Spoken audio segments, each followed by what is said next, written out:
نحمده ونصلي على رسوله الكريم. بسم الله الرحمن الرحيم. سعادة المحترم الضيف الخاص الأستاذ الدكتور سید تقی حسن العابدی من الكندا، العالم الفاضل والشاعر الشهير، أهلا وسهلا بكم ومرحبا.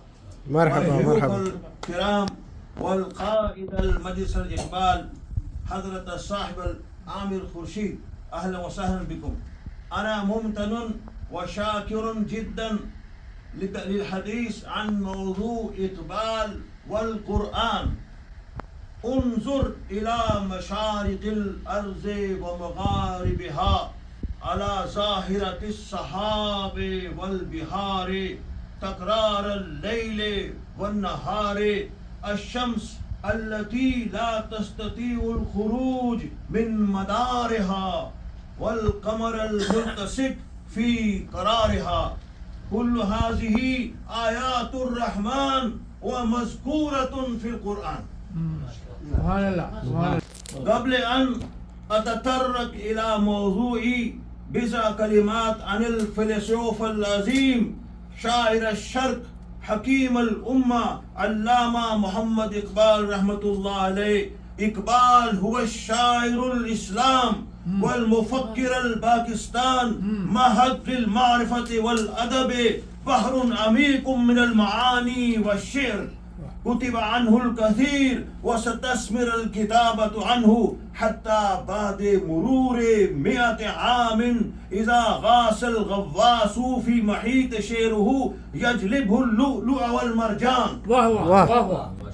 ولد محمد إقبال في 9 نومبر عام 1877 ميلادي في مدينة سيالكوٹ الواقعة في إقليم بنجاب باكستان. كان محمد إقبال أصغر أولاد والده الشيخ نور محمد، وبعد ما أنهى مرحلة الثانوية في عام 1893 ميلادي انتقل إلى لاهور، وحصل على درجة الماجستير في الفلسفة في سنة 1899 ميلادي. وفي الكلية الحكومية لاهور اسمها گورنمنٹ کالج لاہور تتلمذ اقبال على يد المستشرق الانجليزي الشهير توماس أرنولد الذي كان أستاذه للفلسفة آنذاك.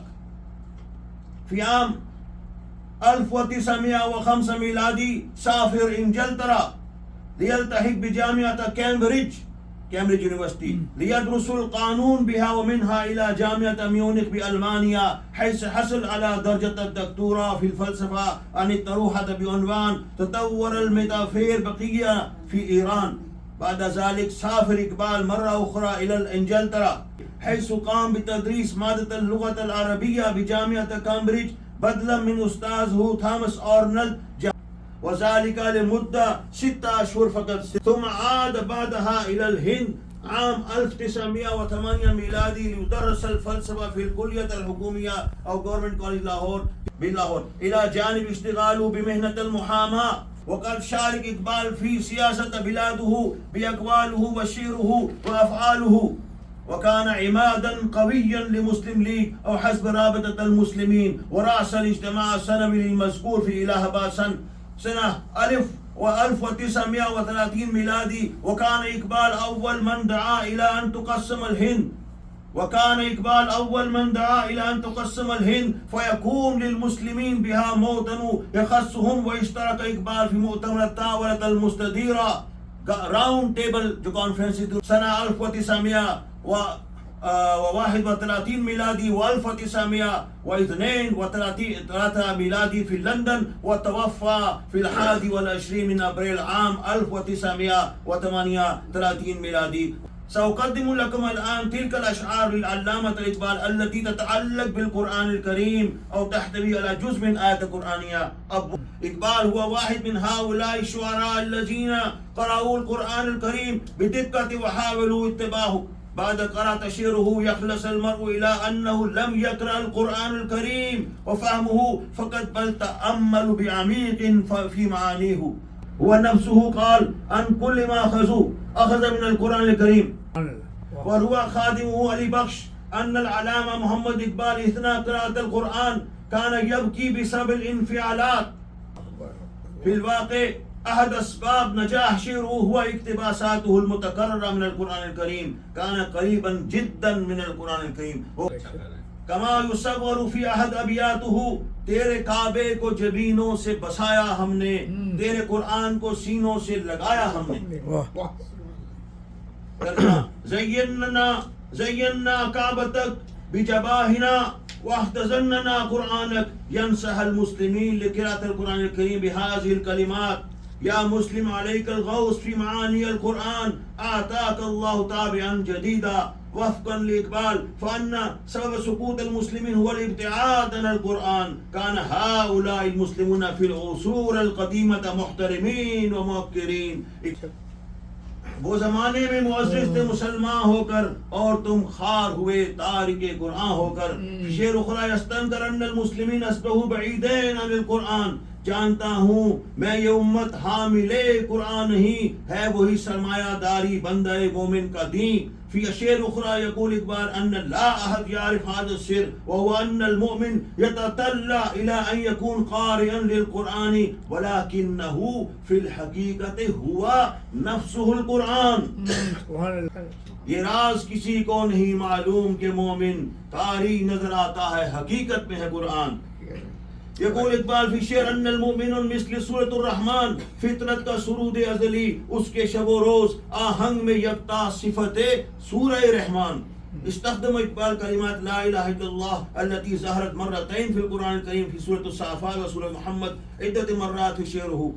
آپ نے کلمہ جو لا الہ الا اللہ ہے جو 2 مرتبہ قرآن پاک میں اس کو اپنے بیشتر اشعار میں زینت بنایا. فی الحقیقہ عنوان احدى قصائد هو لا الہ الا اللہ. خودی کا سر نہاں لا الہ الا اللہ، خودی ہے تیغ فساں لا الہ الا اللہ. یہ دور اپنے براہیم کی تلاش میں ہے، صنم کدا ہے جہاں لا الہ الا اللہ.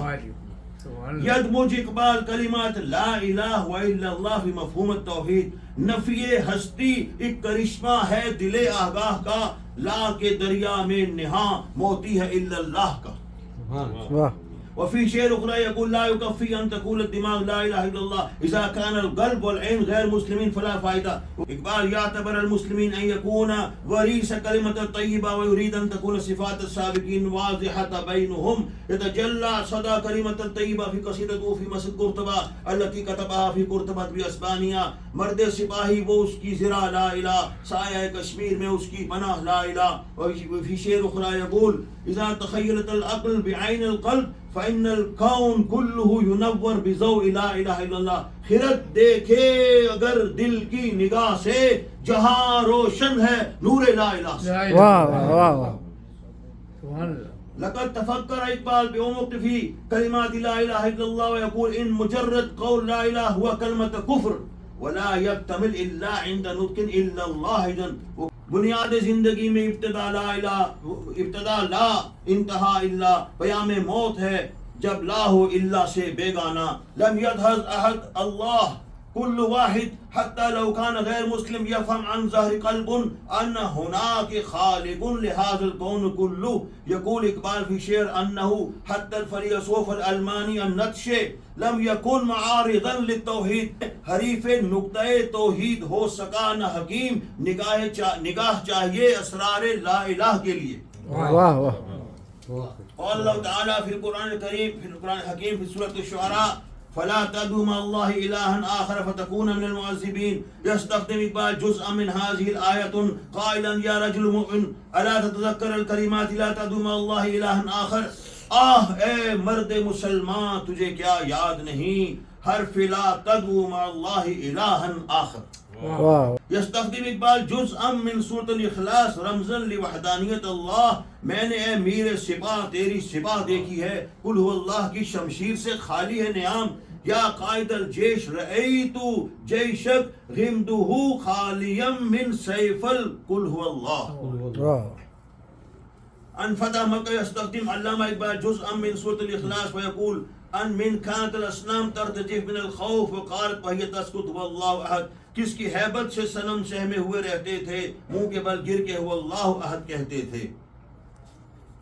يقول الله سبحانه في آية في سورة الأعراف ولما جاء موسى لميقاتنا وكلمه ربه قال رب أرني أنظر إليك قال لن تراني ولكن أنظر إلى الجبل بقول علامہ ذرا سا تو دل ہوں مگر شوق اتنا وہی لن ترانی سنا چاہتا ہوں، یعنی قلبی الشقی الصغیر جدا ولكنه يريد ان يسمع نفس الصوت لن ترانی.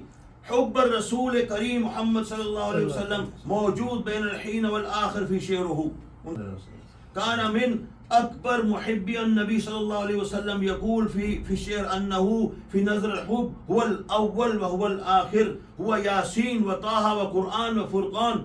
هذا بسبب النبي الكريم صلى الله عليه وسلم هو الذي أنعم عليه كتاب الله الأخير وهو الذي أطلع الناس على القرآن. نگاہ عشق و مستی میں وہی اول وہی آخر، وہی قرآن وہی فرقان وہی یاسین وہی طه.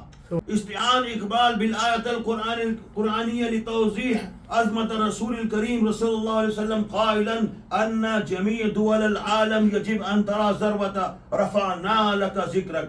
يذكر اقبال الحدیث الفقر فخری في احدى شعره بان القناعة كانت ظاہرة في حیاته. سما الفقر فخری کا رہا شان امارت میں بآب و رنگ و خال و حج حاجت روح زیبارہ. يستخدم اقبال ايضا كلمة كن في الآيات القرآنية على سبيل المثال. يقول اقبال انه في صباح الازل او بداية هذا العالم عندما اصبح الجمال قلب التعشق اصبح صوت حرارة روح العشق او الحب. صبح ازل جو حسن ہوا دل شیطان عشق آواز کن ہوئی تپش آموز جان عشق. توجد آیت فی القرآن الکریم فی سورۃ آل عمران ربنا انک جامع الناس لیوم لا ریب فیہ ان اللہ لا یخلف المیعاد. واستمع الآن لشعر اقبال مما یعنی ان علی المسلم ان یضع فی ذہنہ آیت لا یخلف المیعاد. اے مسلمان ہر گھڑی پیش نظر آیا لا یخلف المیعاد رکھ. هناك آية من سورة يونس ألا إن وعد الله حق ولكن أكثرهم لا يعلمون. نقل جزء من هذه الآية الكريمة الشاعر أكبر الآبادي وكذلك إقبال. العلامة تقول لن على المرء أن يتذكر الآية إن وعد الله حق. یہ لسان العصر کا پیغام ہے إن وعد الله حق یاد رکھ. وبسبب ذیک الوقت استشهد ببعض أشعار الشاعر الكبير العلامة الإقبال المصلوحات من آیات قرآنیہ مثلا جو حرف کل الأف میں پوشیدہ ہے اب تک اس دور میں شاید وہ حقیقت و نمودار. ہی من آیت القرآنیہ من سورۃ البقرہ ویسألونک ماذا ينفقون قل العفو. کذالک جس کی نومیدی سے ہو سوزے درون کائنات اس کے حق میں تقنطو اچھا ہے یا لا تقنطو. ھذا من آیت سورۃ الزمر لا تقنطو من رحمت اللہ ان اللہ یغفر الذنوب جميعا. وبالمثل في آیت اخرى يقدم اقبال جزءا من آیت من سورۃ البقرہ لا الہ الا ہو. مٹا دیا میرے ساکین عالم منو تو پلا کے مجھ کو میں لا الہ الا ہو. یقول اقبال مثل کلیم ہو اگر مار کا آزما کوئی اب بھی درخت طور سے آتی ہے بانگے لا تخف. ہنا الفاظ لا تخف من سورۃ العنکبوت وقالوا لا تخف ولا تحزن. کذالک یقول اقبال تو معنی والنجم سمجھا تو عجب کیا ہے تیرا مد و جزر ابھی چاند کا محتاج. لفظ والنجم من سورۃ النجم والنجم اذا الہوا. یقول اقبال دل مرد مومن میں پھر زندہ کر دے وہ بجلی کی تھی نعرہ لا تذر میں. الفاظ لا تذر من سورہ نوح وقال نوح ربی لا تذر علی الارض من الکافرین دیارا. یقول اقبال مقام فکر ہے پیمائش زمان و مقام ذکر ہے سبحان ربی الاعلی. قال اللہ تعالی فی سورۃ النجم وان لیس للانسان الا ما سعى. یقول اقبال سورۃ النجم کی حکم حق ہے لیس للانسان الا ما سعى. کھائے کیوں مزدور کی محنت کا پھل سرمایہ دار. یعنی لما قال اللہ تعالی ان لیس للانسان الا ما سعى فلماذا یاکل صاحب حق العامل. یقول اقبال کھل گئے یاجوج اور ماجوج کے لشکر تمام. چشم مسلم دیکھ لے تفسیر حرف ینسلون. الآن استماع من القرآن الكريم سورة الأنبياء حتى إذا فتحت يأجوج ومأجوج هم من حدب ينسلون. انظر الآن كلمة إن الملوك من سورة النمل في شعر. بتاؤں تجھ کو رمز آیا ہے ان الملوک سلطنت اقوام غالب کی ہے ایک جادوگری. ظہرت کلمة تستعجلون 7 مرات فی القرآن الکریم. حکمت و تدبیر سے یہ فتنہ آشوب خیز ٹل نہیں سکتا وقد کنتم به تستعجلون. حتی کلمت بسم اللہ یستخدمها اقبال مگر خروش پہ مائل ہے تو بسم اللہ بگیر بادی صافی ببانگ چنگ بنوش. كتب العلامة إقبال قصيدة باسم أرض الله. باختصار شعر إقبال مليء بالآيات القرآنية، وفي النهاية سأقرأ أشعاري على الإقبال.